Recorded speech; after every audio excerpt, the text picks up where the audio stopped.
ke lokho bese kodwa mina ngizile ukuthi nibe nokuphila nibe nakho ukuchichima manje I'm excited masingena kunyaka wokuchichima ngoba mina ngamukela uJesu kuthiwa uzonginika impilo echichimayo nganginembungculu ngimnyamanyana ngiqondile ngathi ngiyipholi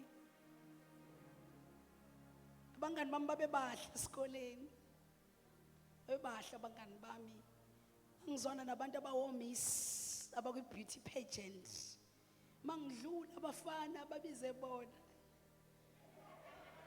abikho biza mina angimnyamanyana ngine round face ngesmile esihle ngisho ngasmile abafana bethu ngibizele lo semva kwakho abona ke mawufike high school oh bazalwane abona mawufike high school ufika akekho umuntu onendaba nawe akekho umuntu onendaba nawe abanendaba nalaba kwathiwa kukhethwa umiss fresh thiwa abantu khona lo osuke abantu bamefika esikoleni kodwa ifresha oh lana ufakazi bempilo yami bazalwane ngizosizakala namhlanje bakhetha umiss fresh nami ngangena nopetelo wami ngangena kadami ngizongenela bangani bami bangenile nami ngizongenela ngimnyamanyana ngiqondile nginembungculo ekhanda ayi bazalwane angazi konaka lapha angibizwanga ngisho ku top 20 elinye ilanga kanti ngizodlula khona inkonzo ehholo lesikole kwi-SCM kwakusiphamandla wakwaNdlovu wayishumayela lawo mazwi namhlanje ubishop wathi ngakababiza beza phambili ngabona ngathi lento ehlale ukuthi mina ngihlale ngikhishwa ngaphandle ngasingenze nala ngabona ngathi izongenza nala Thembe wathiwa uJesu uthi ngizokunikeza mina ukuphila ube nakho chichime ngabona babucaba ukuthi bazoze befike bang overtake lento overtakewa ingenza yonke indawo avele ngagijima ngaya phambili ngakashutha beze gogoMkhize ngafika phambili ngama kwathiwa phamisa izandla ngayi phambili sethi ukhona yini othi ufuna ukwamukela uJesu kwasho ukuthi sengifikile phambili ngifuna lento ingangiphuthi umbuso wezulu uyaphangwa from the John Baptist this kingdom suffers violence and those who advance it they take it by force. Little did I know that was the scripture I was manifesting on that day. Ngangithi nje mina ngenzela ukuthi ngingalahlwa la ngiyalahlwa kwezinye indawo la ngingalahlwa kwathiwa uJesu unikana impilo echichimayo mina bazalwane angimamukelanga uJesu ngoba ngisaba ukuthi ngizoshayiswa imoto ngife ngiyazi wena wamamukela etendeni usatshisiwe kwathi uma ungaphuma la mawuthi uyaphuma ekhona nizoshayiswa imoto ufe kodwa kwakafi wasumamukela ngoba usaba mina ngimamukelanga ngisaba ngamamukela ukuthi ngifuna impilo wasekuthi khona amaculo esawacula thina siyamantombazane sithi uJesu uyamgcina umuntu omsha umgcina saphumelele angiwazi lapho Proverbs 18:21 ukuthi amandla okufa nokuphila solimini laba balithandayo badla ithelo zabo njengoba siyikhuluma lento sithi uJesu umgcina umuntu omusha azaphumelele silokhu siyikhuluma siyicula zonke insuku kanti siyada ngoba uyoqamba indaba bese uyayenzela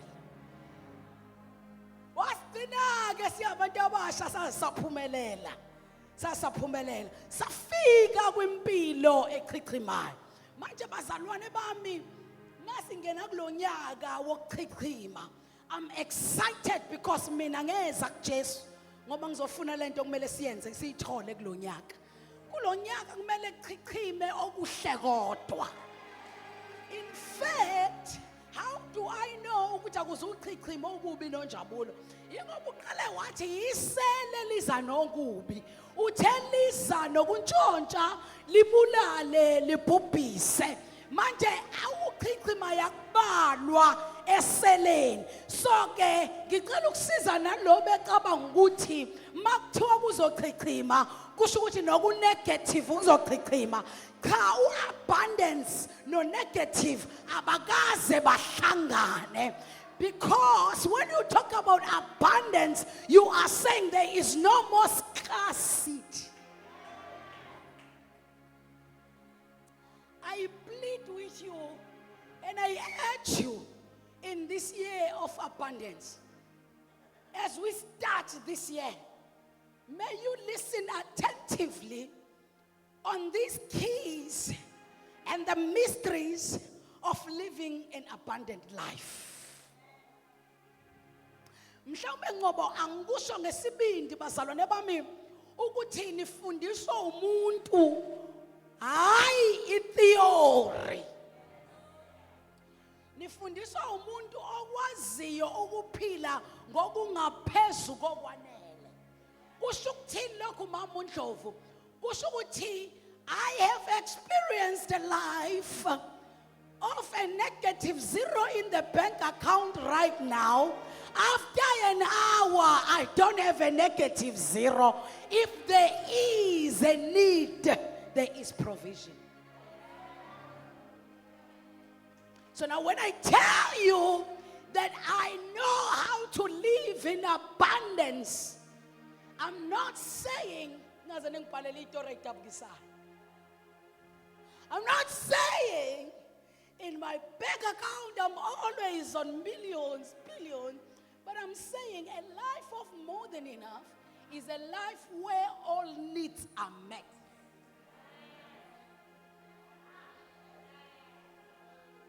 No, let me answer you. The devil will say to you, uze wafaka isikipho esithi abundance. Should go nusuzoba nama million kwi account yakho. No. A life of abundance is a life where all your needs are met. Where there is always provision of what you need. Khona ngakhuluma na ekseni. A life of abundance, impilo yezwe lakokuchichimayo, isho ukuthi awubi nesidingo singasuthiswa, singaneliswa. Njalo uma unesidingo ezulwini. Asikulele verse lethu, Proverbs 3 verse 10. Maybe let me start there ngamabongo. But I will give you these keys. Oh bazalwane. Uthini ekseni postoli ngithi akusho ukuthi kulonyaka uzoba nesikhwama nesikhumbulo isikhwama ngangathandaza la mfundisi uNdlovu ngithi hey sikwi cave of Adullam impilo yami idinga 15 million ngithi Nkosi letha nje umuntu wesikhwama ozofika nesikhwama noma ngafika sishiye lapha eminyango angazi ukuthi ushone kube isikhwama cha ngithi mina kuyiabundance isikhwama sifiki sino 15 million. God, do you think we got 15 million are met each and every day?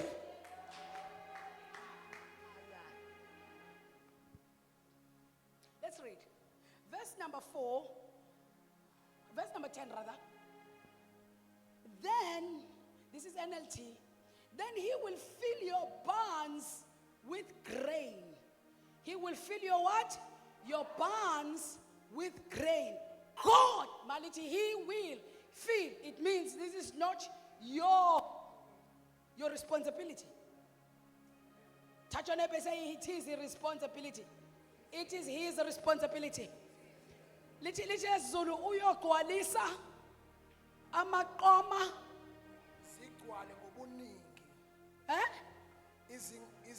Izinqolobane zakho zigcwale ngobuningi. Uzogcwalisa ini izinqolobane zakho.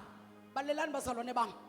When you live in a life of more than enough, of abundance in that land, kunezinto eziresponsibility kaNkulunkulu njengokugcwalisa amaqoma akho. I'll tell you yours. You see, I want you this year noNjabulo ukuthi ungenzi into okumele yenziwe uNkulunkulu yenziwe uwena. Bese kuthi kufanele yenziwe wena ufuna ukuyidedelela uNkulunkulu. Cela siqale kahle unyaka. Ne? So it's God who will fill your barns with grain. And your vast will overflow with good wine. Lendethi, it will overflow. It means your wine will be in your vast. And God will see unali wine but aliko enough for you. So He will ensure that your wine is not just full. But the Bible says He will fill your vast with wine that will not just be full. This year, God will not satisfy you with just full things. Can I repeat again, bazalwane?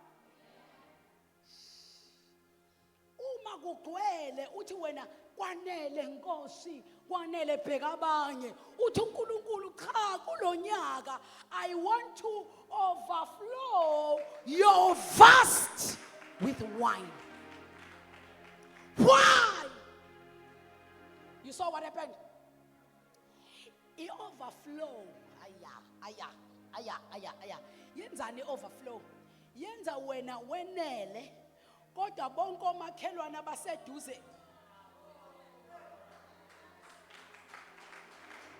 So let me tell you, God does not make you to overflow for selfish reasons. He gives you an overflow so that all your neighbors, everyone, may receive from your overflow.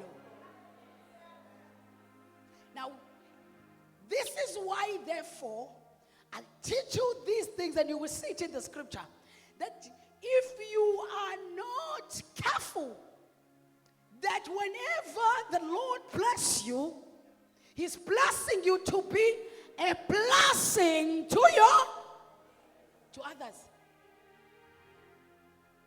Nikade ngabazalwane lo nyaka uNkulunkulu uzositupha. Uzosenza uNkulunkulu?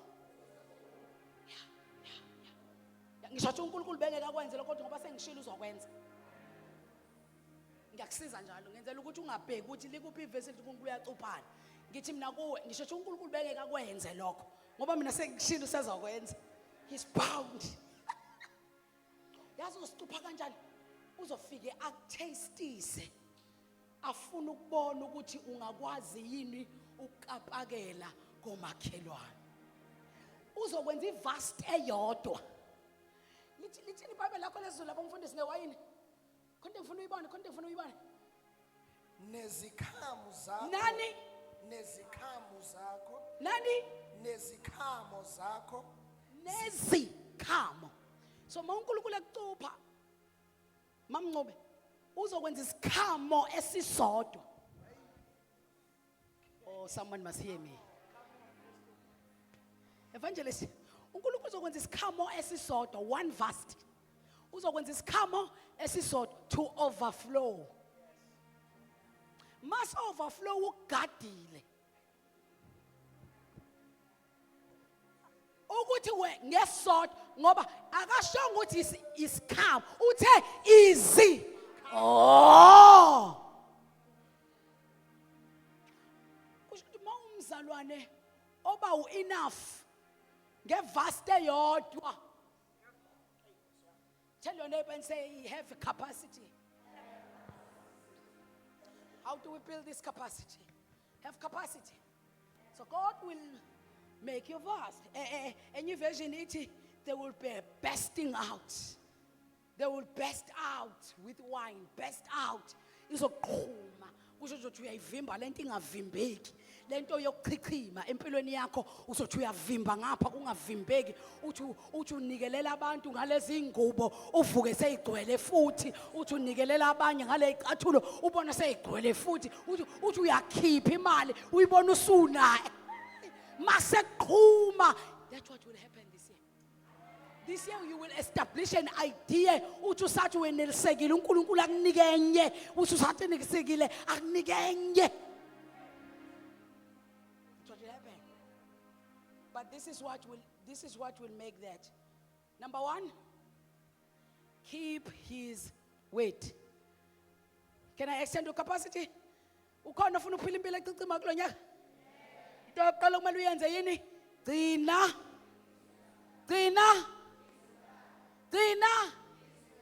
Now let's go back to verse number 1 of the same scripture, of the same chapter. My son, do not forget the teaching, but let your heart keep my commandments. So now, asifiki ku verse 10 seqhuma. Singaqalanga sagcina ini. Tshela makhelwane njani funda ukugcina izwi. Mtshele thani makhelwane funda ukugcina izwi. Yazi ukugcina izwi bazalwane. I know you know that he said to Joshua, keep my commands, meditate on this word day and night. But let me tell you a simple thing bazalwane. Ukugcina izwi ukuthi the scripture ogcina ukusizwa sishunyayelwa usenze.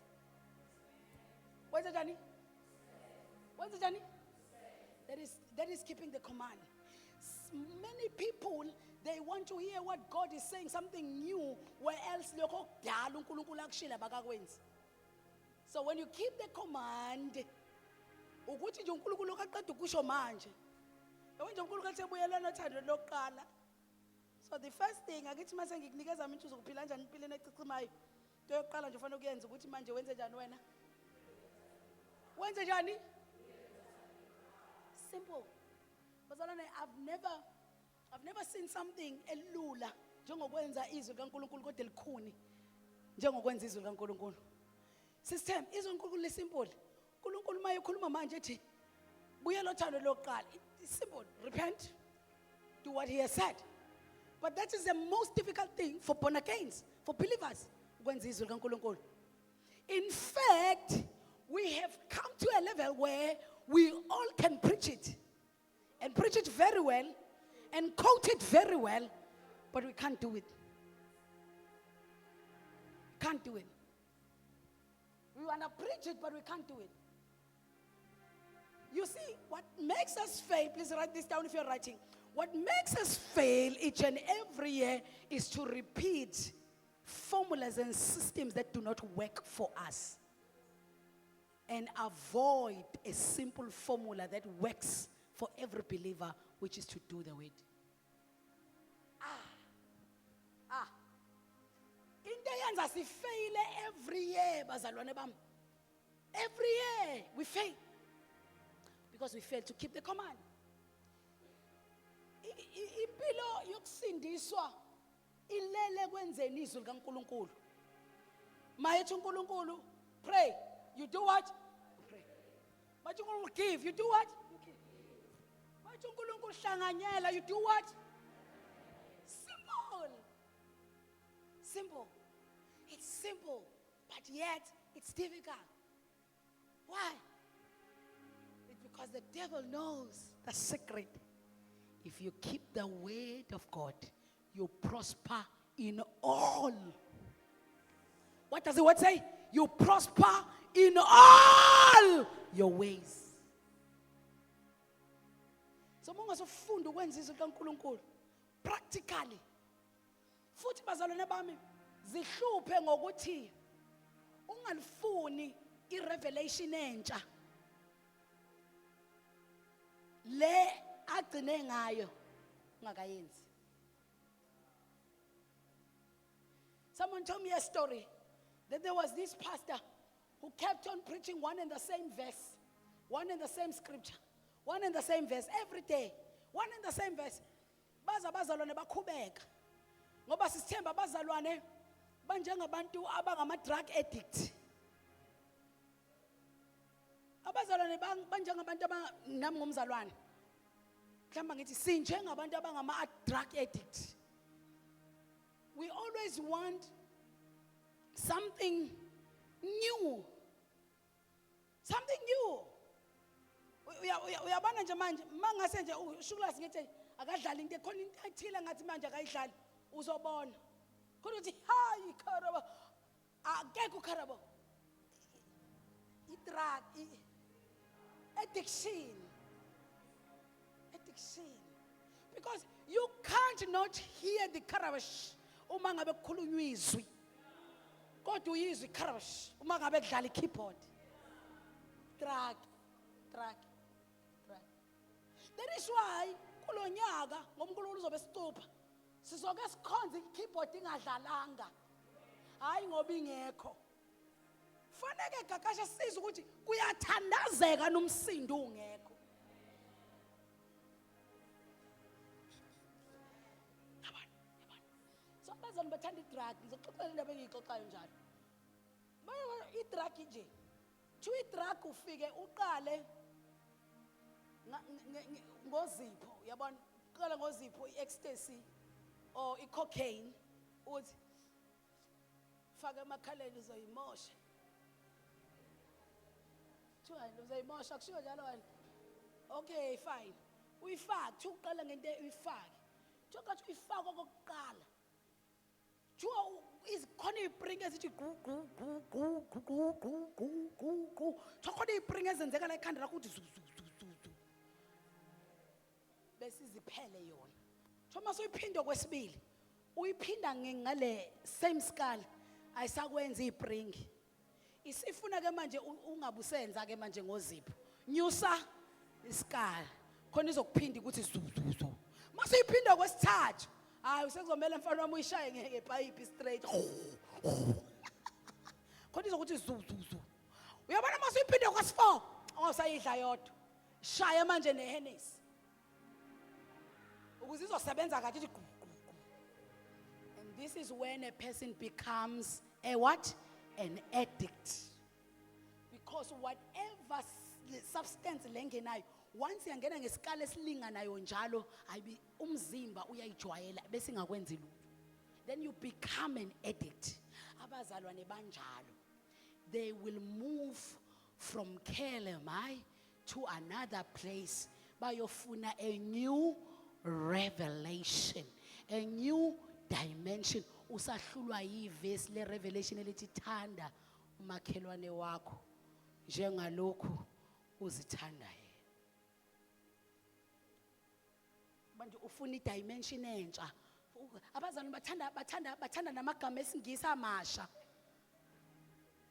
bathanda amagama esingisi amasha uma ezwe ukuthi engathi la isontweni anifani kakafiki kuma-portals usayobheka bama-portals akaze uyafuna imboshongo yani usahlula uthanda umakhelwane wakho simple scripture yani imboshongo manje uyifunayo abazalwane they love drugs they are addicts they want a new isikali lesi samsebenzi funa lesi manje silandelayo kodwa yonke lento ayihleli permanent emzimbeni wakhe iyaphela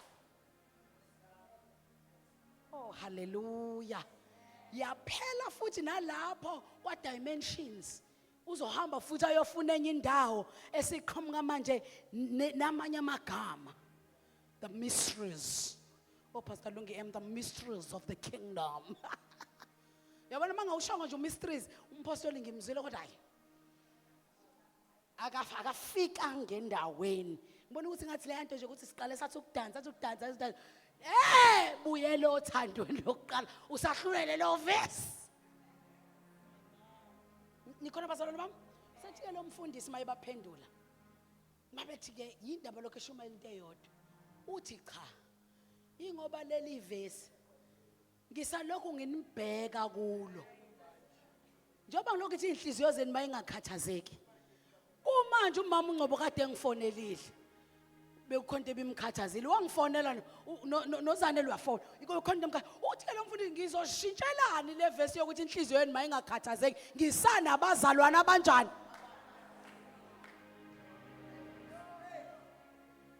ngoba kumele ngilisho lize likudle lize likungene uzuphila impilo yokungakhathazeki ngimile lokuthi inhliziyo yenu mayingakhathazeki oh hallelujah bazalwane oh hallelujah so to keep the word so the first key of living in abundance.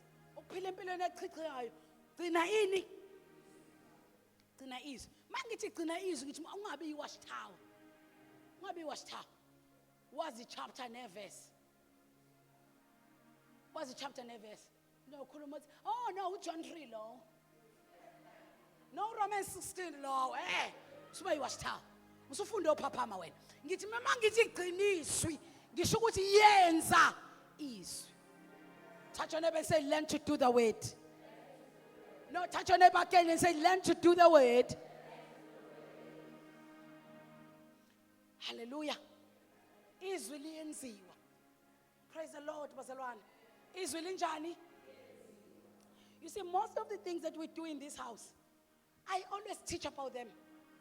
I teach about sacrifice. I teach about, example, I teach about sacrifice. You know, I take a month of a teaching. I read scriptures, verses, chapters, and stuff like that. But when is the month of sacrifice? Ask your neighbor, do the wait. Okay, I teach about righteousness. I teach about living in holiness. I teach about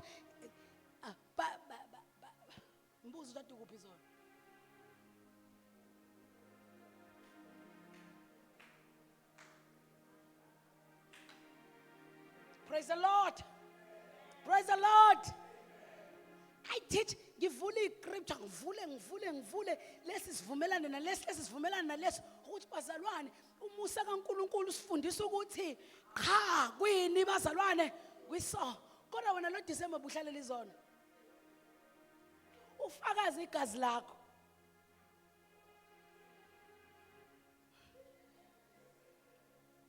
mangalise lephu nje kumanje liyabila lineyimbiliso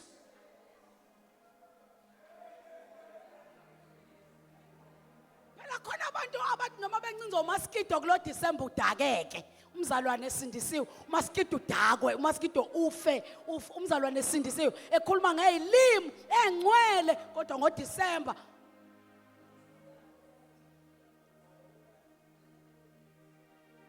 unegazi eliyimbiliso kodwa mina ngihlezi ngimfundisa ukuthi umusa usifundisa ukuthi no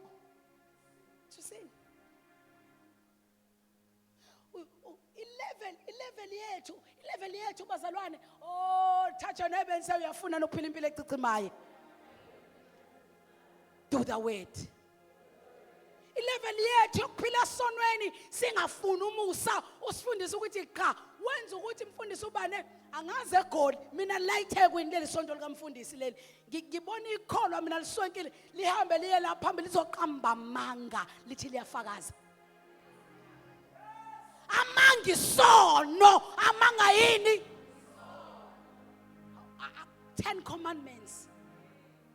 commandments ngisho hey Nkosiyami thina hey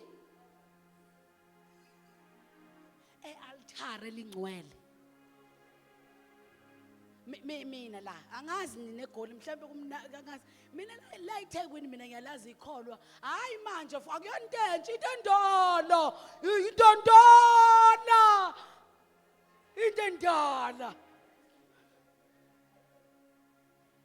but we fail to do the way.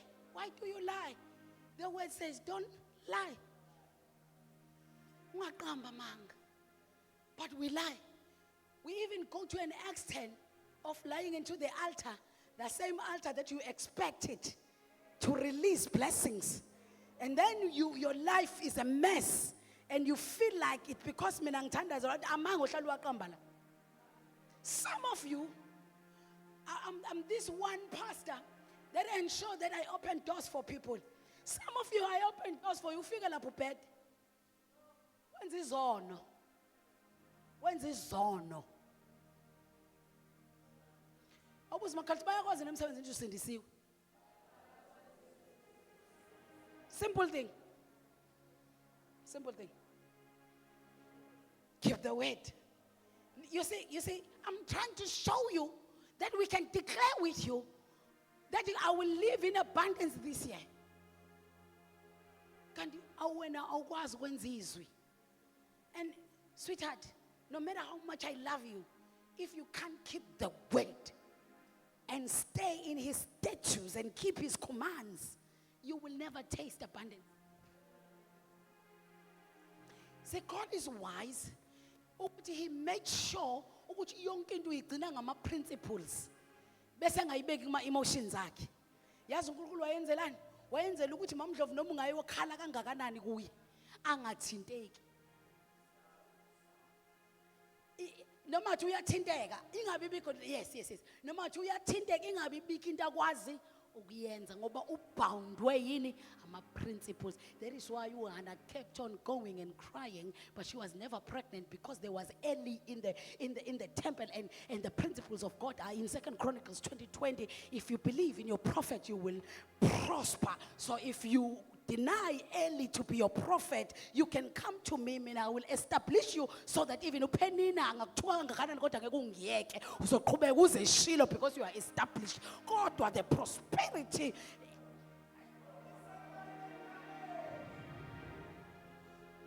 Eli lo mziba njalo. So what God did, uNkulunkulu wafika wadala mina nawe waseyibamba ngama principles azomenza ukuthi ngisho ngathiwa usizwela kangakanani bese ngakwazi kwenza lutho. Wathi uNkulunkulu uyambuka umfazi lona ekhala uHana, wayeza uNkulunkulu ubhlungu, wathi kodwa lo mfazi ngenza njani akhulelwe ngoba ukukhulelwa kusekho kimi.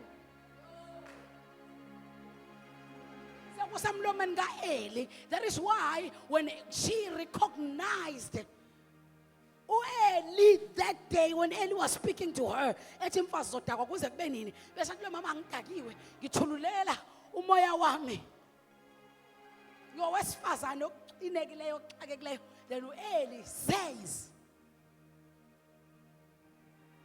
what in it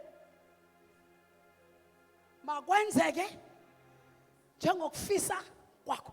Amazwi omprofeti brings prosperity, which was pregnancy at that particular time.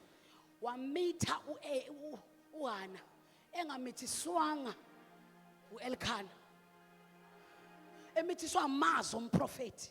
Mayefika kuElkanah, uElkanah sayaqedela. Asebenzanga kanzima uElkanah ngaleli langa ngoba umprofeti wayesebenzile. Oh bazalwane bami, so uNkulunkulu, he has put izwi lakhe is principles that he has put, and he is bound. That is why he says he has lifted his word high above his name. His word is thy constitution. He's bound by the constitution of the country. So no matter ukhala kangakanani, abazakhona umzalwane owangidinelwa kabi ngomunye unyaka ephathwe kabi ngoba wayehlala ekhaya esontweni wacanda bengisho yena. Mangithi noma ungakhala kangakanani, uNkulunkulu akathintwa inyembezi zakho. Manje mayifika kimi le ndaba ukuthi phatheke kabi ukuthi mina bengisho kuyena sisithemba ukuthi noma engakhala sho uNkulunkulu yena akathintwa inyembezi zakhe. Ngithi manje yini ekuphathe kabi uthi nje umpostoli ubesho kumina, umpostoli waphe mina ngihlale ngikhala. Ngathi bengisho kwena angithunyiwe kwabaseKorinte nabaseFeso, ngithunywe kini njengoba uhleli la ngithunywe kuwe. Sithi mangisho into yakho vele ngize kuwe, why ngizosho into yomunye umuntu ngize kuwe?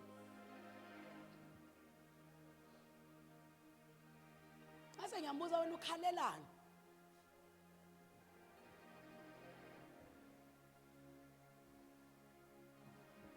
Wayihlala ukhala wena, wayihlala ukhala. Ngisho yobonga uNkulunkulu, siyabonga baba, siyabonga. I sometimes think uNkulunkulu nje khona abantu avela bathi awuvale leya msinda ngifuna ukuzwa, angilalelise lo ngapha. Siyabonga baba. Akumbonge nje ilanga ngesimali. Thank you Father. Thank you Lord. You know what you did for me? I'm so excited. Thank you. Siyabonga baba. Hayi wena. Hollywood. Oh, just hlukane nani bazalwane. Hlukane neHollywood. Praise the Lord. Yeah. Mina njengoNkulunkulu. You know ngingakho ngithi uNkulunkulu uyamdina into yokuhlala ukhala. Ngoba mina nginjengoNkulunkulu. Yaba wangifonela ukhala. Uthi enhle ngiheartless. Ngithi no, I'm heartful. Wangifonela ukhala, ngiyacela ngithi yabona nje manje angikuzwa umuntu uthini ngicela uvale lo ucingo ukhale mase uqedile ungifonela umuntu ke mayikhala unenkani uthi mawuqeda ukusho njalo athi yebo mpostoli kodwa bese ngilivala mina ngimnika ithuba lokukhala ngithi noZipho Jesus nika ithuba lokukhala bese siyaxoxa masiqeda ukukhala nayibona le nto bazalwane yeah mina ngithi I'm not heartless ufuna sizwe istory sakho kodwa uyakhala so sizwa kanjani yindaba ungadilanga nokukhala waqeda bese uyabona natsafelwa abazali nakithi natsafelwa obaba bandla nathi singaxoxela igaqa kodwa manje fanele sizwane so uNkulunkulu akafuni he just want you to keep the word he doesn't want you to blackmail him with your tears. Look at your neighbor and say learn to wipe tears this year and live by the word. Are you hearing me? Am I helping you? You see, ngikunikeza umjovo because I'm helping you. In fact, fana abe wena uyayivuma lento engikunika yona ngoba wena kade ukhala but nothing has changed. How many times have you cried in last year? In 2024, but nothing changed. So learn to wipe your tears and live by his principles, by his word. That is number one. Number two, oh God, I'm having good time today. Number two, be merciful and kind. Tshela umakhelwane wakho tshela uma ufuna ukuphila impilo echichimayo.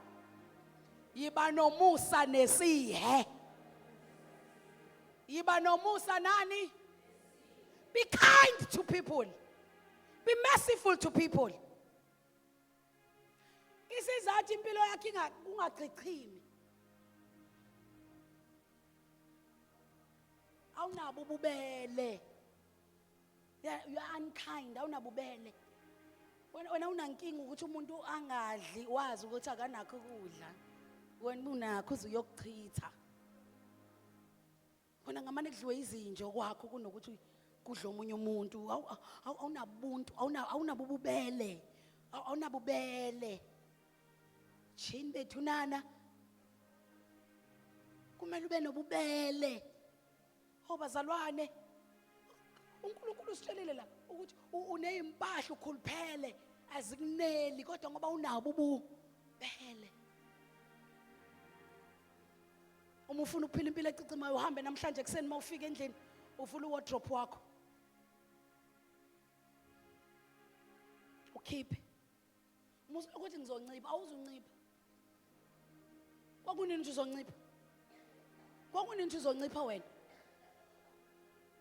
Ngeke lenge ngihambise le ngisazoncipha sazojima okunini wena uzojima okunini wena unama goals okujima okunini wena ukhokhela iVirgin Active imali yakhe inama muscle eVirgin Active kodwa wena ujima oh bazali bangaka bathi hamba awutshela makhala uthi ha asambe siyovula wardrobe akasenze ubele asenze ini bazalwane yenza ubele. Be kind, be merciful. You see, some people think they will be givers mhla baba nemali.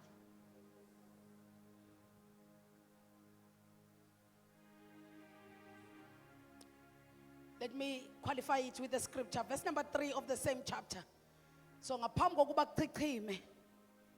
Do not let Funda verse number 3. Do not let mercy and kindness and truth leave you. Instead, these qualities define you. Bind them securely around your neck. Write them on the tablet of your heart. Isihe neqiniso makungakushiyi. Yeah. Kubophe entanyeni yakho ukulobe esibhebheni senhliziyo yakho. Ngithanda le part ethi let these be qualities that define you. Be defined by being merciful, be defined by being kind, and be defined by being truthful.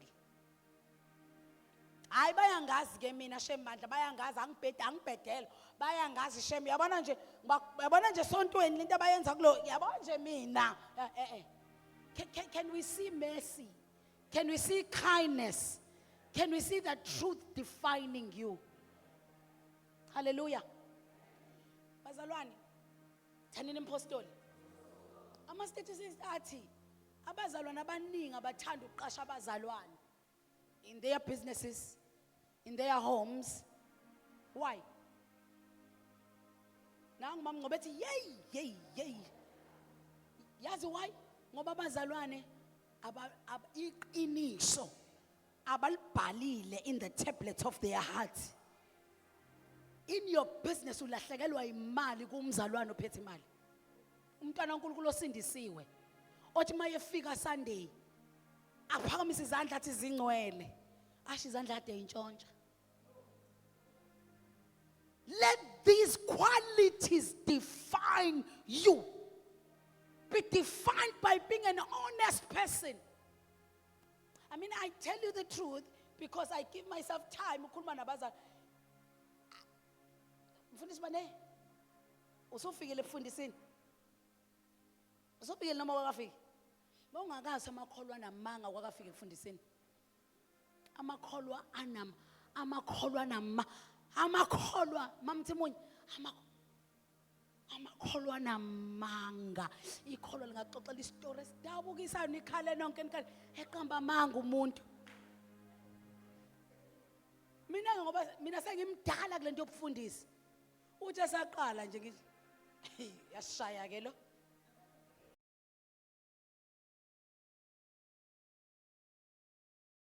Khulu. Angazi umoya wenu leadership mhlambe wehlela ngenza ngophela ugcobo lusuye ekhaya. Mhlawumbe asi. Kodwa mina Ncobo ngithi ngibuka ulive wase Kingdom Life ngingekho kufakazo. Ngithi kusine awuyabagoqa ke.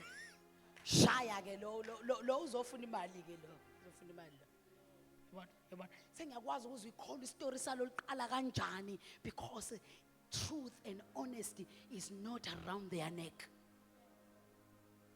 Uthi uNkulunkulu mawufuna your bands because asifike ku verse number 10 singadlulanga ku verse number 3. Uthi if you want your bands to be full, if you want your vast to burst out of wine, uthi keep the truth, be honest. Look at your neighbor, say be an honest person. Keep the truth. Keep the truth. Yazi uthi lento yongabi honest iqala ngento encane system umzalwane umbuzo ukuthi ukuphi athi ngijika la ekhoneni.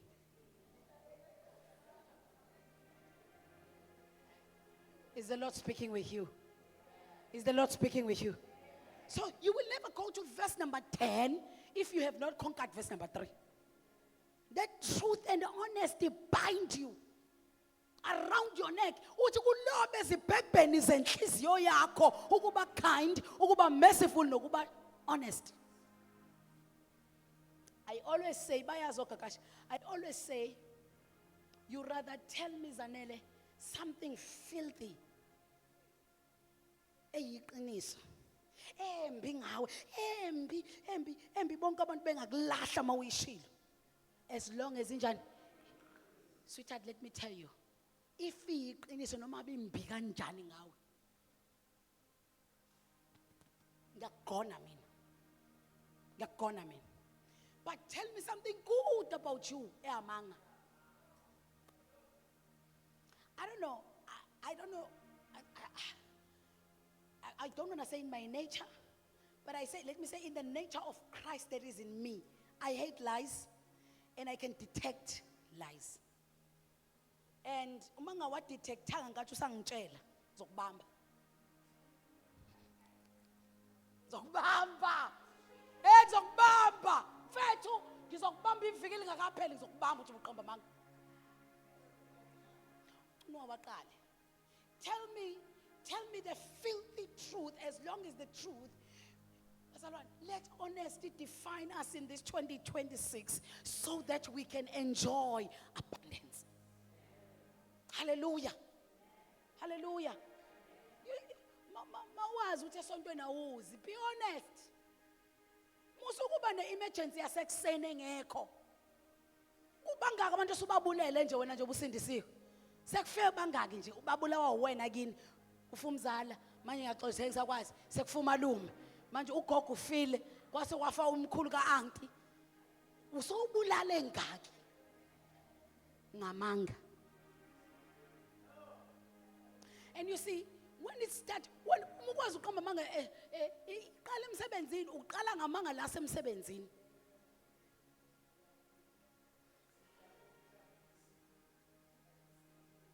Awukwazi bazalwane bami, yabona uma ungasufona emsebenzini uthi mphathi ngiseliwe ngiphaphama manje.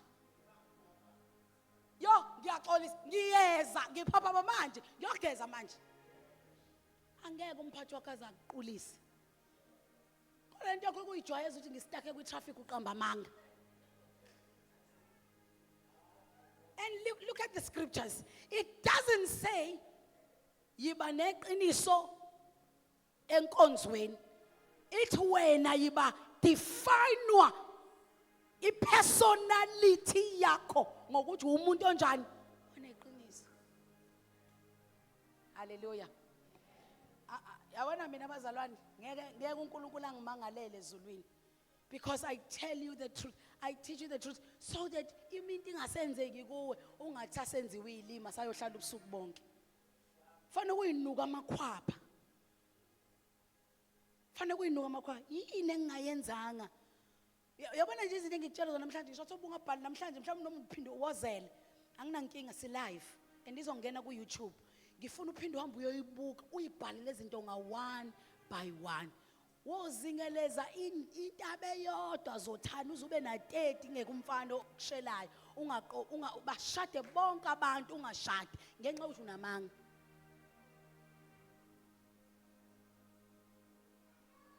Ake uphile impilo yeqiniso.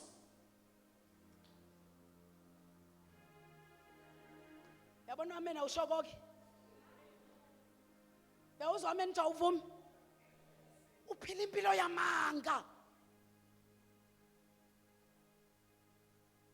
If you can live a life of being an honest person, let people have a brutal, because you're always honest. One of the things that I learned with PR is, if ever you want to shut down a story, tell it to yourself. So you see, even abantu abangakholwa bayayazi quality esizayo. So when you tell the story yourself, siyafa to a journalist or mama Mashaba, a journalist like a SAPC. To a journalist awavumelekile ukuyolanda story esesikhulunyiwe umnikazi waso ngoba it's no longer a story. It becomes a story to journalists if you are keeping it as a secret. And when they ask you, you lie about it. Then the investigative journalism besingena lapho iyofundulula ini iqiniso. Masithola iqiniso besilenza liba yini? Front page. Usathana ukusaphaza kangaka nje wena. Ngoba uthanda impilo yamanga. Because you are not kind to people. Because you are not merciful. You are not merciful. Umuntu kona kanye umbambela igqubu unyaka wonke kodwa uhlala usona sixolele. You are not merciful. You are not merciful. You are not merciful. Yazi umzalwane ongekho merciful. Petty thing. Mbonile ngibuke kanjani kathi sihlangane mbonile ngibuke kanjani uyibonile leya lokho uyibonile leya lokho. You are petty because you are not merciful. Show mercy. Maybe lo muntu is going through a lot. You see, sometimes when you are a merciful person and a kind person, sometimes you don't think umuntu akakubingelelanga ngoba akakufuni. You think ukuthi lo muntu ukushuthi mhlambe khona into emphazamisile.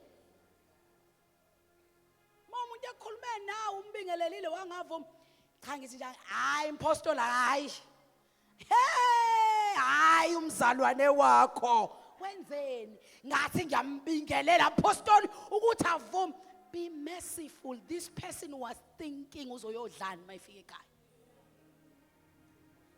So life does not revolve around you. Don't have imaginary enemies. My goodness. Sometimes umuntu emsebenzini, be merciful. Sometimes umuntu emsebenzini, honestly speaking, akanayo problem nawe. Isho ukuthi umhlangane naye ngosuku lwakho lubi. Wonke umuntu uyaba nani nosuku olubi. Wonke umuntu uyaba nomzuzu osuku olubi. iBhayibheli lisho njalo lithi evil day will come. Evil day will come. So lo muntu hayi ngobe nenkinga nawe, usuke wahlangana naye ngosuku olubi. Be merciful. Give mercy to people. In other words, I'm saying to you, if kukhona abantu suba write off, go and give mercy. Go and give. No, angisho phethi bayisibhanqela shawa iphaneni lodwa zonke izinto. Awubazana. Washawa ide yodwa njalo zonke izinto. No, but be merciful bazalwane. Be merciful. Sometimes abanye abantu mawuthi usuba write off. Give them mercy ukuthi mawuhlangana nabo ngababingelela. That's it, that's all, ne? Awusezubaletha kuma chambers akho ngoba bahlekise ngobunqunu akho. Please look at someone for me and tell them be merciful. Tell someone for me, be merciful. Number 4. Number 3. Trust God and not yourself.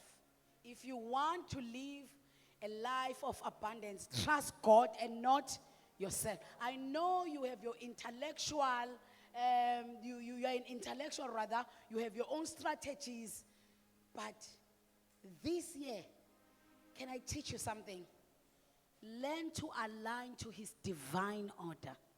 Trust God and not yourself.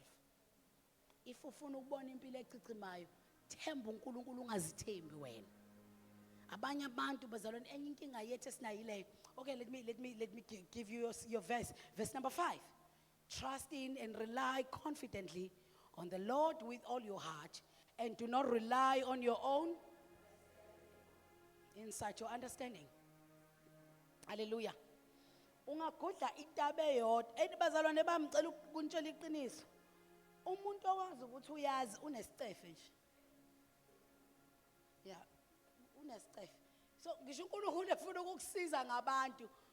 Bavele bacafezele ukuthi unesicefe sokuthi wena uhlala wazi.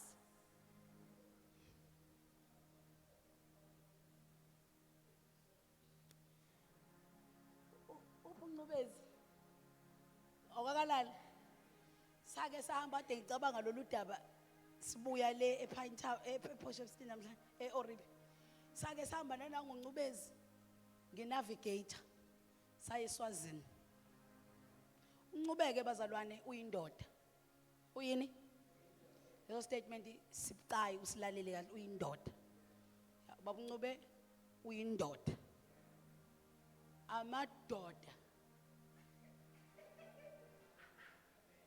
ume driver ayazi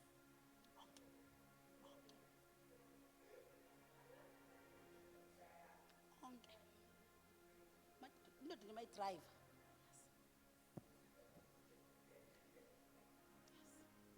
khona amaphoyisa lapha phambili angiyazi ayazi lithi belani poma wazi lesi speed esingakamawazi akazi lamaphoyisa phambili ngiyawabona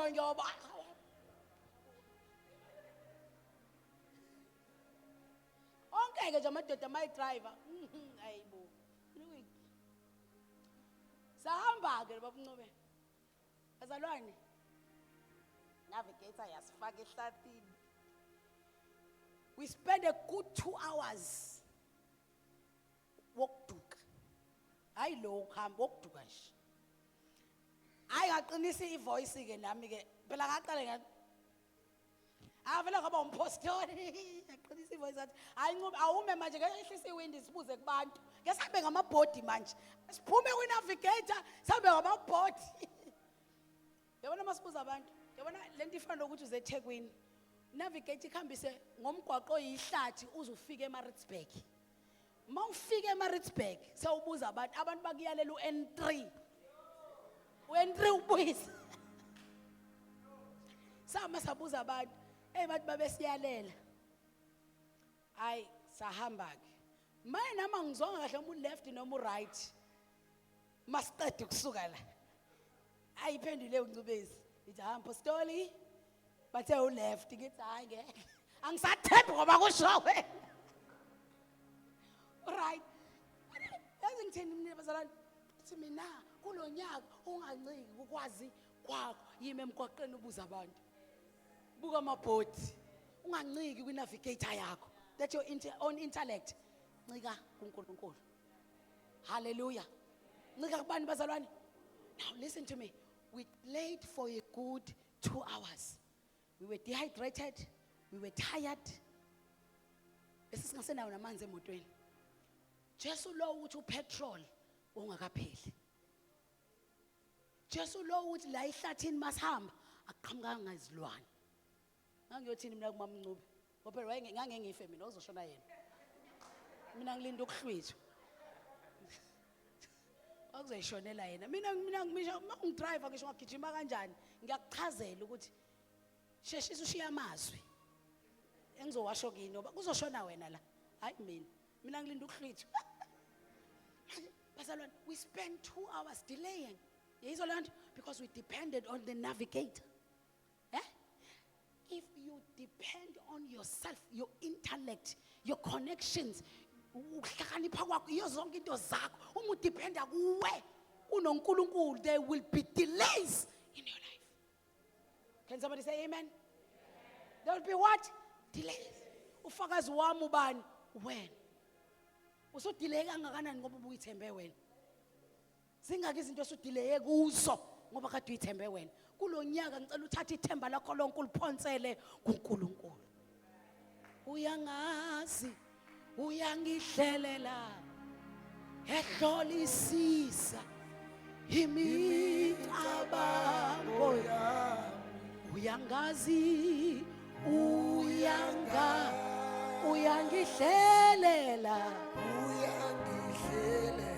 ehlolisisa imicabango yami. Bengingubani uze ngithandwe kangaka izulu. Number 4, let me try to run. Number 4, plan with him, plan in him. Plan with him, plan in him. Kulonyaka ke ushintshe lento yakho ye vision board ohamba uyoyenza ngawe. Kulonyaka akumbize. Plan in him and plan with him. That's number 6. In all your ways, know and acknowledge and recognize him. When you plan with him, when you plan in him, this is what he does. He will make your path straight and smooth. My version says, removing obstacles that block your way. When I'm blockages on your way, because you don't plan with him. When ufika uplane bese uNkulunkulu uyamazisa ukuthi uplaneni. Kanti ukube bewuplana naye, he was going to remove all obstacles on your way. Oh hallelujah bazalwane. Oh hallelujah bazalwane. Plan in him for your year and plan with him for your year and for your life and for your. Now this is what we do mfundisi ubane. Sifike thina Siyabona nje kulo nyaka ufuna ukuye eCape Town ngiyofunda biometrics.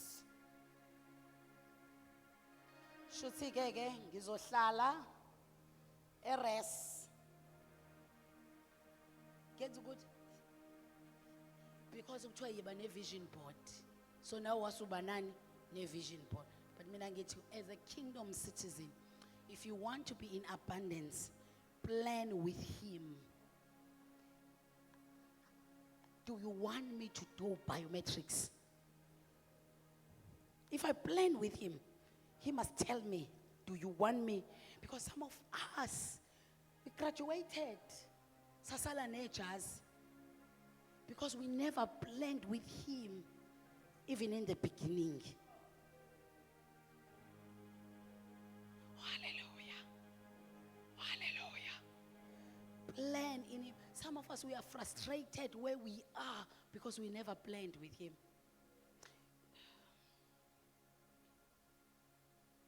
Plan with him, plan in him. Let me rush.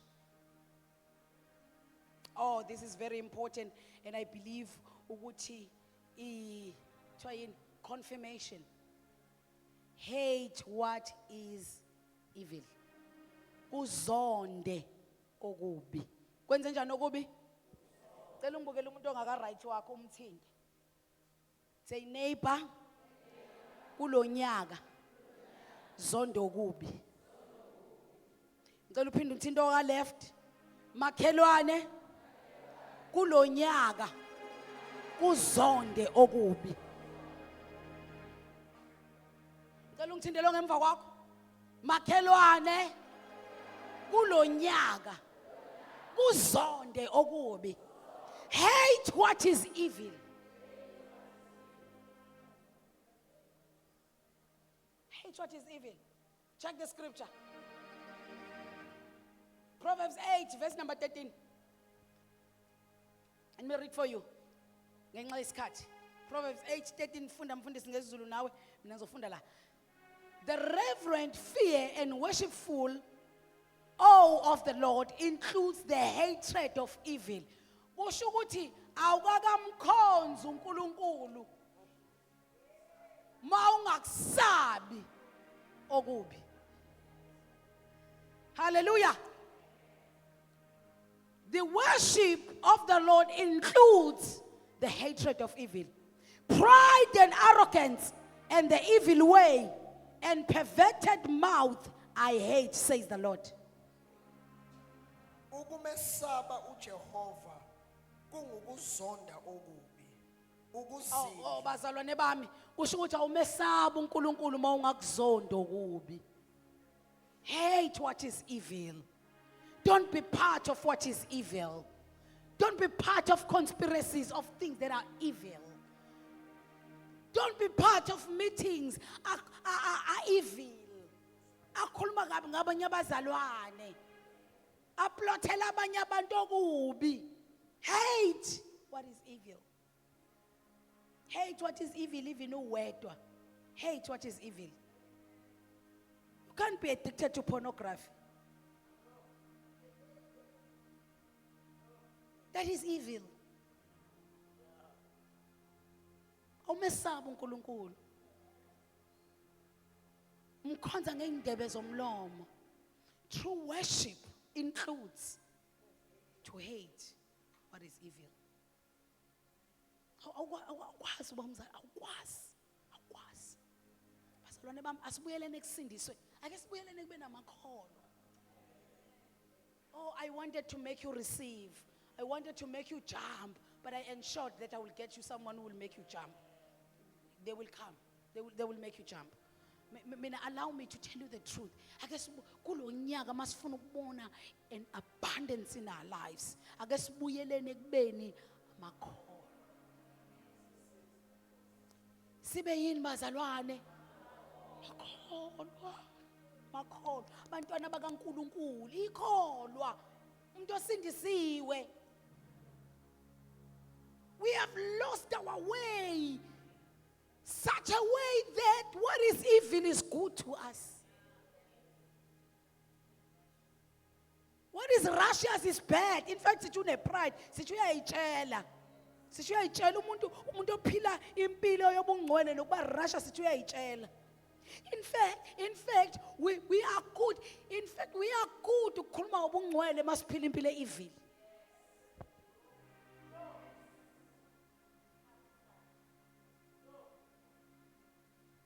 I tell you the truth.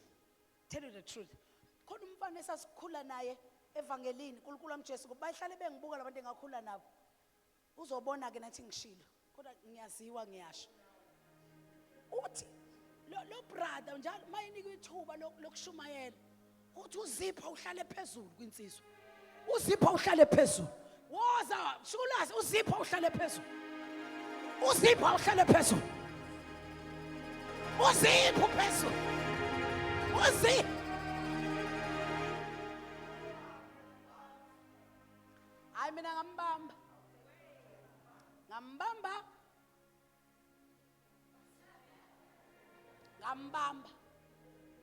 Ngambuza. Ngathi uyindaba uzipho wakho ube phansi ngoba wonhlala uthi uzipho phezulu. Ufunani kwasisa usibanibani ngoba wena oshumayela ngozipho phezulu. That's what in lomfana kimi. I was hurt because this is the reality ensindisweni. Wathi kimi hayi magwaza ngangibizwa ngomagwaza mina. Hayi magwaza. Awazi nje umuntu akalishaya ihasha ngaligibela.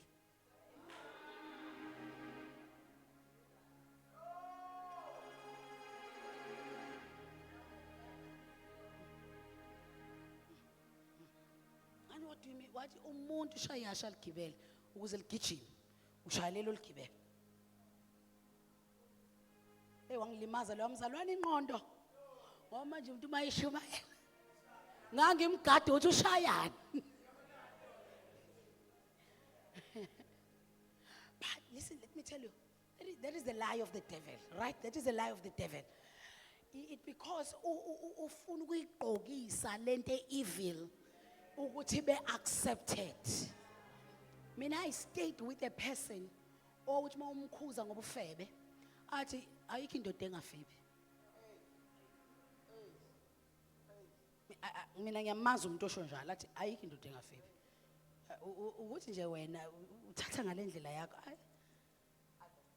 Lalela ke bese emva kwalokho angivulela ilist yabefundisi angixoxela wonke umfundi uyabona lo engathi ngimthemba kakhulu aqale ngaye.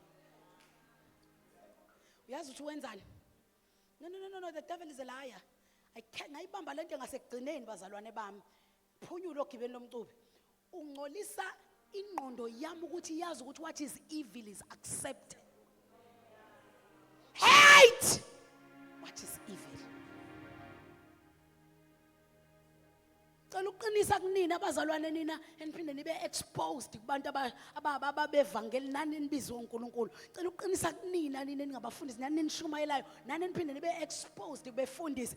Hate what is evil. It doesn't matter which man of God, which woman of God is doing it. Hate it because it is evil. Uzonde okubi. Uyabona mfundisi wami, ngeke uyenze lutho intombazane yazi ubunqunu bomfundisi. Ngeke uyishumayeze, ngeke uyenze lutho. Uyabona nje mayikhona la iyasho seqalileke. Akakwazi nje ukuthi akashumayele nje akayiyeke ilezi zinto nje. Yabona, ngeke uyenze lutho lo muntu. Dodwa staff, ngeke uyenze lutho intombazane yazi ubunqunu bomfundisi. Ngoba what is evil has become normal in such a way that righteousness is abnormal. In fact, that person perceives every woman in church as such. Hate what is evil. Wizwe eseligcwele inkuthakalo namanyala asemukelekile wena kuzonde. Oh, hallelujah. Oh, hallelujah. Can I preach to the church? We bandla le 21st century. La ukudakwa ugoloko kunormal. Hate. What is evil? noma ungakwenza noNdlovu avuke ngakusasa uNdlovu ashumayela aqeqebule, it is evil. Someone asked me, pho yindaba aqeqebule? Ingoba God is not, is what? Kuthiwa he doesn't, ufuna ukusho le ndlela yakhona? Repentance gift, ithini? What is this English? Kodwa lisho ukuthi uNkulunkulu akakuphuci isiphiwo. Gifts are without repentance. That's in English. Gifts are without repentance. Mambulu, kuyenzeka umuntu kade enza amanyala avuka prophet ngakusasa. Because prophetic is a gift. So gift are without repentance. uNkulunkulu akamphuci umuntu is gift amnike yona. Kodwa khona into ekubalekelayo. Uma ungawazonda amanyala, if you don't hate evil, khona into ongabi nayo. Ibizwa ngengubo yenkazimulo. Uthi uyakhuluma ube nomsindo. Awumbathwa yizulu. Uba ne-echo, awumbathwa yizulu. And you will never taste abundance. Mawucanthi nginamanga ubacabange laba bantu obaziyo. No matter how much they take from people. Kodwa bahlale bexakekile. Because you will never taste abundance when you are doing what is evil. Cela ungithintela seJohn athande kuzonde okubi kulonyaka. Asibazalwane bami. Kodwa ngicela ke sibuyelene kube nabazalwane ke sisindiswe. Ngicela ke siqale kabusha noJesu. Ngicela siqale kabusha. Mina anginandaba ukuthi you were exposed to what you heard what. In fact, even if you heard what is evil was done by me. Kusonde okubi. Noma bawuxoxelwe kanjalo kuzonde okubi. Angifuni ukungimela ngiyichaza ukuthi kunjalo. Hey wena zonde okubi wena. Kuzonde okubi. Hate what is evil even if it was done by your role model. Hate what is evil even if it was done by someone from TV. Hate what is evil. Hate what is evil. Hate what is evil.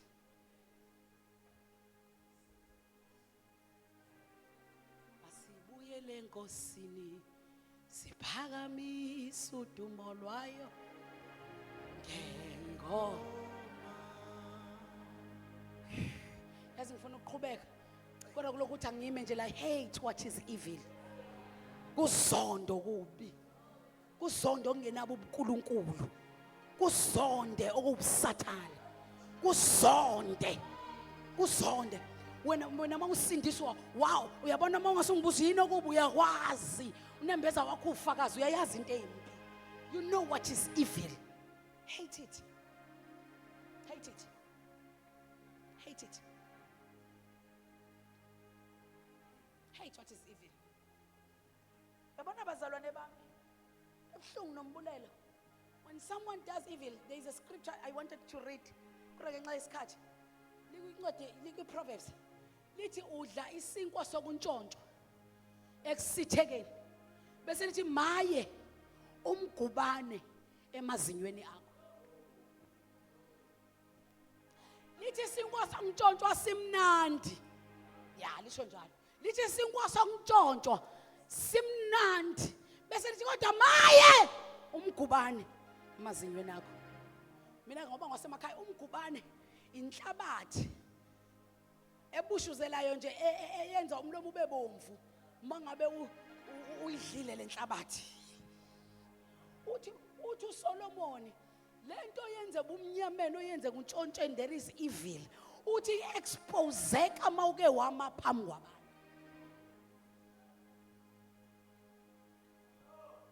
Uthi uyasimile sibone thina umgubane.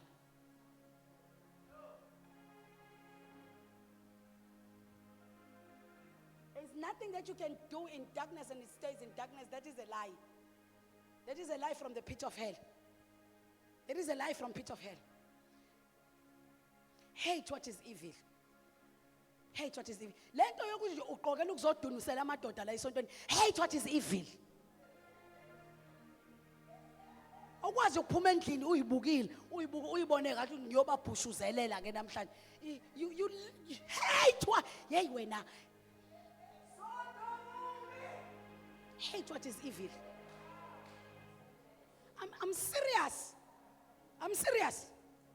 Don't say impossible ukhuluma ukushumayela ngathi ufuna ngishumayele ngobani kanti ngoba ngike eKorinte mina. uPaul wayeseKorinte washuma laba baseKorinte wathi ubufebe phakathi kwenu bandile. Nami ngizokhuluma nama kingdoms ethi umphushuzelo phakathi kwenu wandile. Hate what is evil. Hate what is evil. Angimele mawumela amadoda alokhu angabe sazi amadoda mabheke phambili noma bheke eceleni noma bheke phezulu nabafazi babo belokhu bebasqueeze izandla hayi ngoba emsqueeze ngoba emthanda uzama ukumqedisa iattention ngakuwe. Hate what is evil. We are liberated, we have grace, we are kingdom citizens, but hate what is evil. Khona amen la endlini. Khona amen la endlini. Hate what is evil. Hate what is evil. Hate what is evil. Intention yakhe iyabonakala. Intention yakho ibonakala sewufake istocking. Ubona unondindo uzondinda la. Sizokhonza la zilo uzondinda.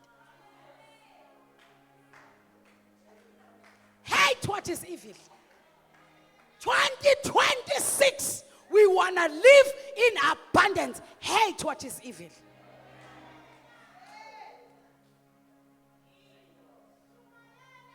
Hallelujah.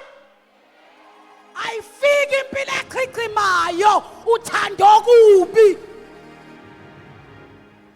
Your fast will burst out in verse 10, but in verse 7, hate.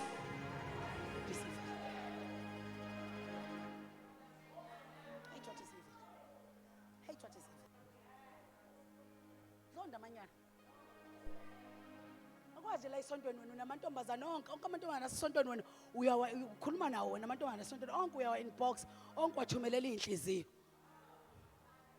Hate what is evil. Nina bazalwane ngoba nisa amakhaphula asemancane ungajabuleli nje indoda yakhe ihamba ihleka na wonke amantombazana esontweni. Ungayithani ungayihlekinte engahlekisi ayihlekisi leyo nto indoda yakhe ayibe indoda ayiqonde ibe indoda.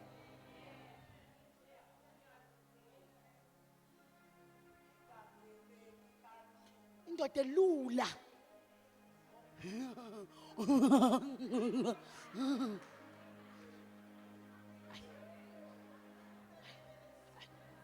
Indoda ayibe nesithunzi manje.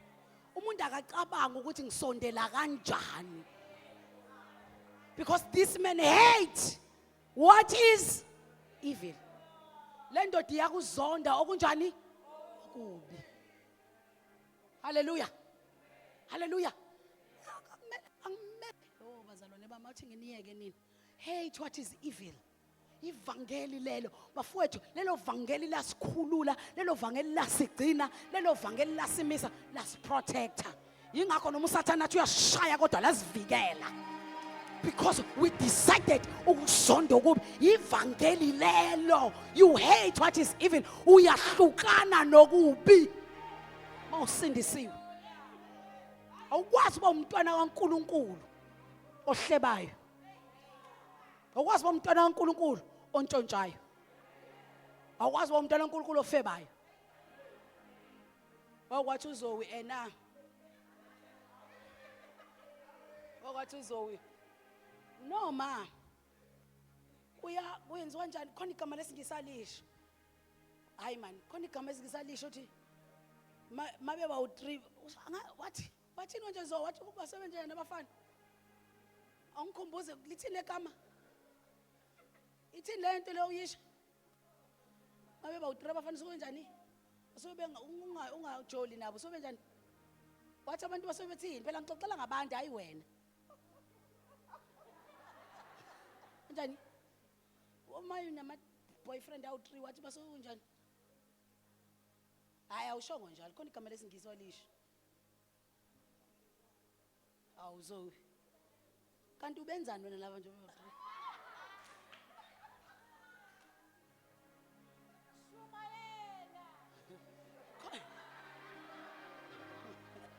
Khona igama lengane yalisho lesingisi. Hayi man. Angazi ngilikhohlelwa leli gama. Ngathi mina zolento ichazana wathi no. Akukona ubufebe. Ubalansisa. Uyayazi. Cha, mangithi uyayazi ngisho lo phela lawa akwayizwa. Njengoba nami ngayizwa. Yathi ingane. Hayi ma, umuntu usuke engafebi mabeba u3. Usuke ebalansisa ukuze mawuwa lo mlenze asale ngemlenze emibili. Mawuwa lokho. Bazalwane. Noma ngabe amanyala nobubi buhlotshiswe badecoratewa ngayiphi indlela. Hate what is evil.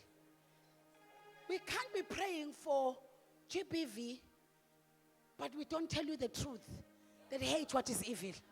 Mawubalansisa lo afica lo obalanse naye akudubule. Sesithi thina iGBV awe GBV. Touch your neighbor and say hate what is evil. Nayizwa leyo nto. Bazalwane bami iyakhuphuka lento mantombazana nami izifike ekuthenini mawuthatha imali yokuza.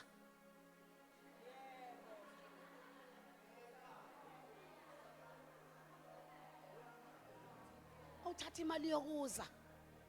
Shothi iyaphela ngoba wena uthatha imali yokuza. Umungayi uyisela imali yokuza. Hate what is evil.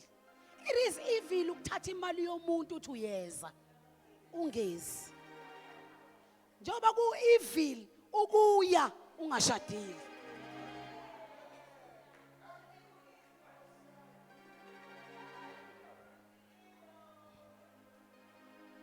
Niyangizwa ngithi bazalwane bami. Niyangizwa ngithi bazalwane bami. Uma ufuna ukuphila impilo echichimayo, hate what is evil. Khona umunye umkhubo ongena abantu abasindisiwe. Sengizoyeka. Bokuqola. Ikholo ehlala licela abantu imali. Uyiqola. Awuxakekile uyiqola. Umuntu oxakekile mina ngangixakekile. Nangixakekile. Ngifunda umatric ngaya kothisha bami esikoleni ngangixakekile. Ngaya kothisha bami esikoleni. Ngicela ngeweekend uzokuwashela miss. Ngicela ngeweekend uzokuwashela miss. Ngicela ngeweekend uzokuwashela ma'am. Ngangiya kwabesifazane futhi njalo eQolandini. Cha ngifuza umpostoli nje nami saye kuse.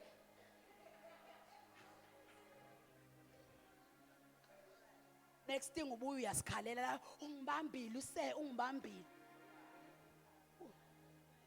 Angisho ukuthi banjwe kodwa nje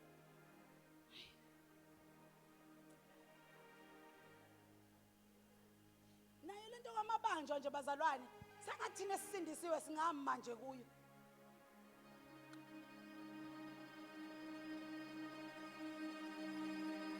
Ake singabambeki, angibambeki, angidubuleki. Singabambeki nje. Into uma banjwa njalo sibanjiwe. But I think God will help me. Nami ngiyayithandazela kuleyo part ukuthi sometimes mina understand, sometimes I just don't understand. Ubanjiwe izolo. Namhlanje hamba ngqono. Like mina ngicela ngabe ngibhathi njalo. Ngivele ngobuso. But the Lord will help me. Ngoba yimo nenkinga kuyaleyo nto ukuthi ngivele ngakukholwa nje ngingakukholwa ngempela ngifuna uqhamba manga ngifuna ukusho phambi kaNkulunkulu nami makuyinkinga yami le uNkulunkulu angilekelele kuyona ngoba vele ngakukholwa ngikufica nesiqhoqho sabafana kodwa nathi ubanjiwe ufunani manje bafana lo vele abafana bayabamba ufuna uyabasaba guys ayingeke manje sizothi abantu ababanjwe ngempela sigcina sesingasabalaleli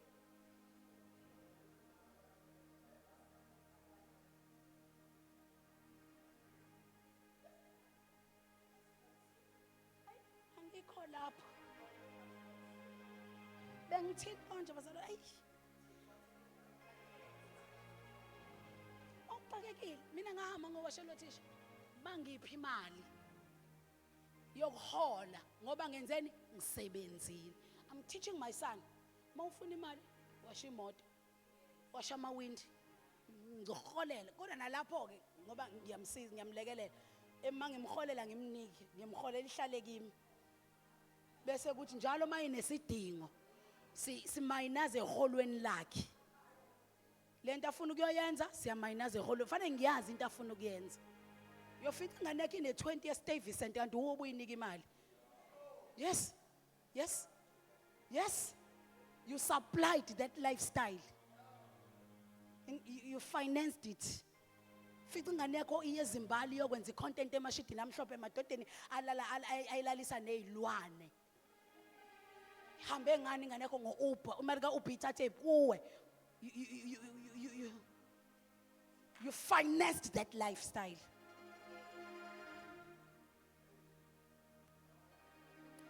Mina lento yobuqola bazalwane hate what is evil. Bazalwane bamthandini impostoli. If we want to experience abundance in our personal lives as a person, yekela ba yiqola. Yabona nje mase sibuza uNdlovu uke wamcela imali. Sibuza umfundisi ubane uke wamcela imali.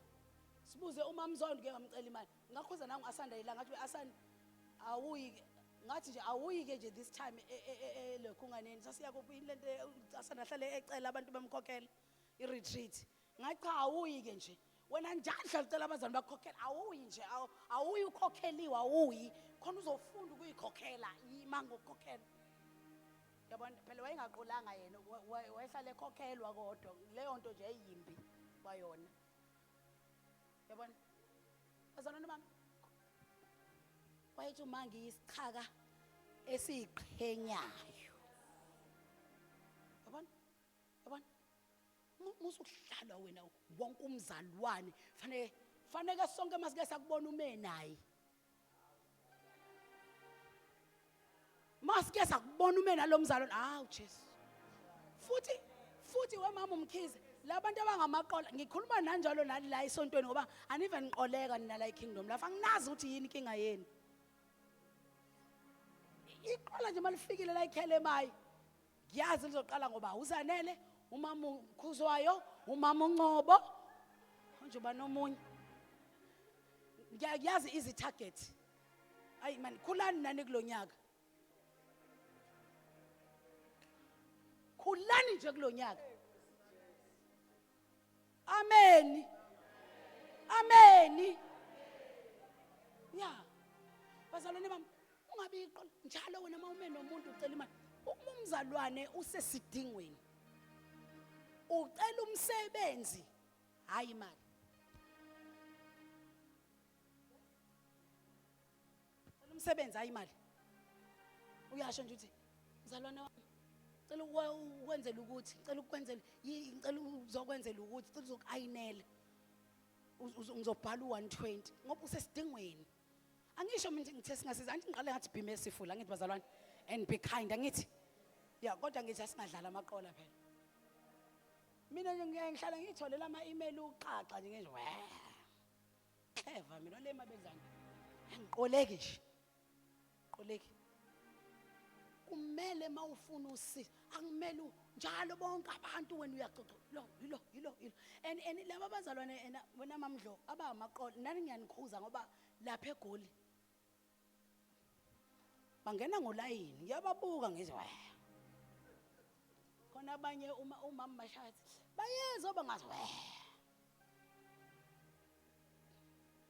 abazalwane ngeminyaka u13 ngikulento lento yokuba umfundisi ngeminyaka u13 ngikuyo lento yobufundisi ukhakhayo lwami lolwadabuka phakathi lophinde lwavaleka luqine njengetshe ikazi zonke igemegeme ngaxoxela ngakubhalela incwadi yabo umzalwane futhi oyiqola akeve nolimi and abeve bemthanda abantu abafikayo angazi indaba umuntu nje ufikayo uvela afikele kuyi wonke umuntu ofika ufikela ngakuyi because uyabashielda abathi nina la Kingdom Life soshintsha kulonyaka aseze ufakazi sizobuqala wena khakashe njalo usuzoba nomsebenzi wokuthi ulalela ubufakazi babantu ngoba uPastor Ted uba excited wena at least nempandla uTed uba excited. Oh sorry ngiqonda ukuthi uqinile la.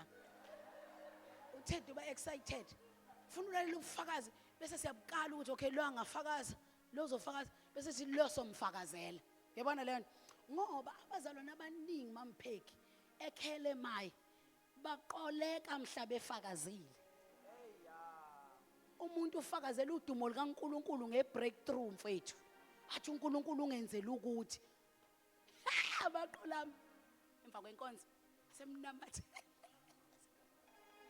seqedile ngayo. Hallelujah. Hate what is evil.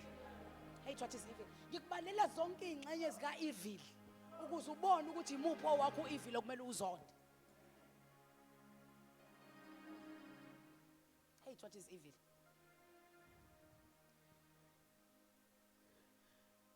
Ngizoyiyeka le ngamabomo ethi be a steward of the kingdom ngizoyifundisa kahle ngelinye ilanga. But ngicela ukuvala ngale. Close every door behind you. Close every door behind you. The book of 2 Kings chapter number 4. IBhayibheli lithi kwakukhona owesifazane who was a widow. Ngicela ukuthandaza shokulasi. Lithi IBhayibheli there was a widow and there was a man of God called Elisha.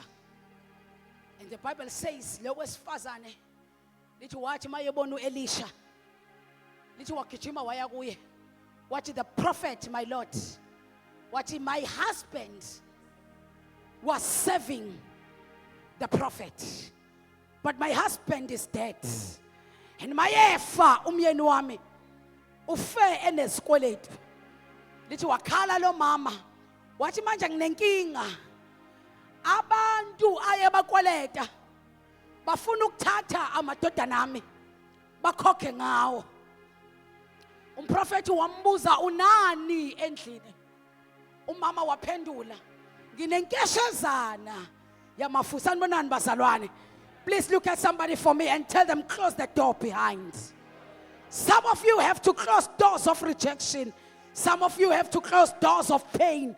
Some of you have to close doors zenzondo. Some of you have to close doors zamakrash. Some of you have to close doors of where you come from. Close the door behind you. Touch your neighbor and tell them for me, close the door behind you. No, inkinga kuwona amafutha ukuthi mangakanani. Inkinga kuzoba sekuthenini uzokwazi ukuvala umnyango. Ngiphinde futhi ngithi inkinga kuyona ukuthi amafutha ayinkeshezana. Into ezokuvimba iabundance akonke amafutha ayinkeshezana. Uzokwazi yini ukuvala umnyango? IBhayibheli lithi uma lo wesifazane ufika umprofeti kuye lithi wathi umprofeti unani wathi nginamafushana amancane ayinkeshezana nje. Prophet usethi ke lalela ke mama ngicela uhambe woboleka izitsha komakhelwane bakho uthi ke masubuye nezitsha uthi ungene nazo ngaphakathi la kukhona khona ankeshezana yamafutha. Tshela losethu zathana inkeshezana ya uNkulunkulu kulonyaka akaze ukusilinda size sibe nokuningi. Uzofuna lokho kuyinkeshezana nje asebenze ngakho. Usethi ke wena uzongena la kukhona khona inkeshezana. But please mama, verse number 4 uthi please close the door behind you. Masungene nezitsha ukhona inkeshezana. Close the door behind you, behind you, behind you. Sethi ke uverse number 5 lo mama waseyaqala wafaka amafutha waqala kwasamshukula sengathi ungafika la engikhona.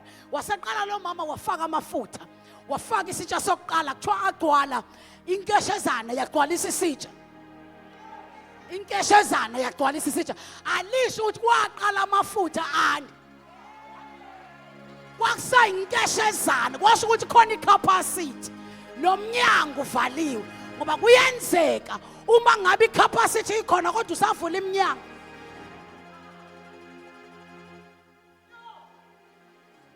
Imamfethu uma inkeshe inkeshezana ikhona kukhona umnyango evuliwe ngeke isitsha sesigcwala ngoba sivalwa abantu abamemezayo wenzani wamasibonibani ukani leso sitsha sogcwala ngenkeshezana kanti mangike ngavala umnyango ngidila netephakathi manje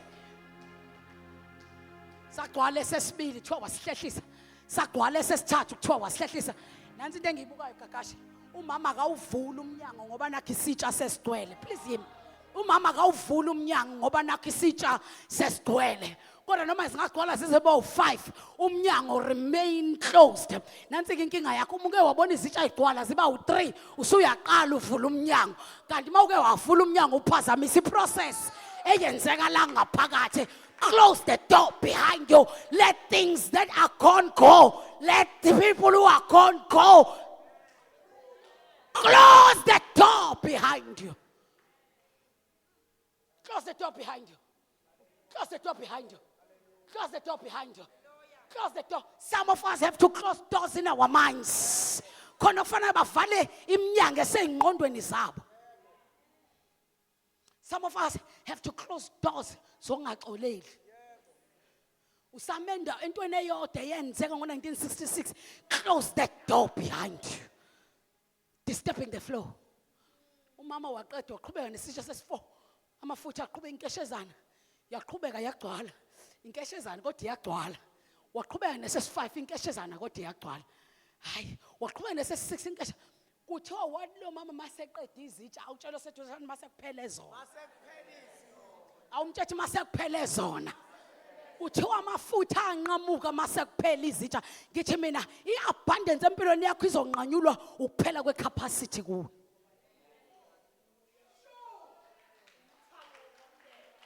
If you still have capacity, there will be an overflowing.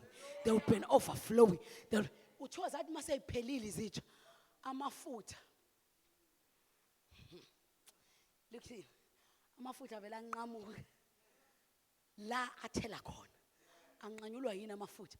Ukuthi capacity ayisekho. Kingdom citizen. When you close the door behind you, you are limiting noises that will discourage you. Noises that will tell you don't have capacity. Noises that will tell you ngeke uzufike la ufuna ukuya khona. Noises that will remind you of people who tried what you are trying and they failed.